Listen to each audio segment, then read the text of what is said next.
Zamzam bun കഫേയിൽ Sunday ബ്രഞ്ചിനെ പറ്റി ഒരുപാട് videos ഞാൻ കണ്ടു. അങ്ങനെയാണ് എന്തായാലും ഈ കഫേയിലൊന്ന് പോയി നോക്കണമെന്ന് വിചാരിച്ചത്. നമ്മൾ ബ്രഞ്ച് കഴിക്കാനല്ല പോയത്, വേറെ ഡിഷസ് ട്രൈ ചെയ്യാമെന്ന് വിചാരിച്ചു.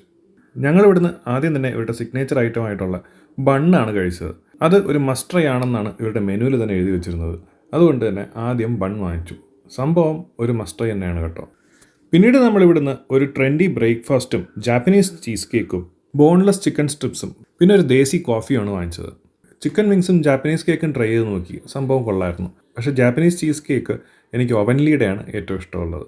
പിന്നീട് നമ്മൾ കഴിച്ചത് അവരുടെ ബ്രേക്ക്ഫാസ്റ്റാണ്, ട്രെൻഡി ബ്രേക്ക്ഫാസ്റ്റ്. അതിനകത്ത് ഒരു ഫ്രൂട്ട് വരുന്നുണ്ട്, പിന്നെ സ്ക്രാമ്പിൾഡ് എഗ് വരുന്നുണ്ട്, ക്രൊസൻറ്റ് വരുന്നുണ്ട്, യോഗർട്ട് വരുന്നുണ്ട്. ഒരു ഹെൽത്തി ബ്രേക്ക്ഫാസ്റ്റ് എന്ന് നമുക്ക് പറയാം. പിന്നെ സംസം ബൺ കഫേയെ പറ്റി എനിക്ക് പറയാനുള്ളത്, നല്ല ആംബിയൻസും ഡീസൻറ്റ് ഫുഡും തരുന്ന, എന്നാൽ താരതമ്യേന പ്രൈസ് കുറവായിട്ടുള്ള ഒരു കഫേ, ഒരു quality budget friendly cafe. Zamzam bun cafe ഉള്ളത് നന്തൻകോട് YMR ജംഗ്ഷനിലാണ്.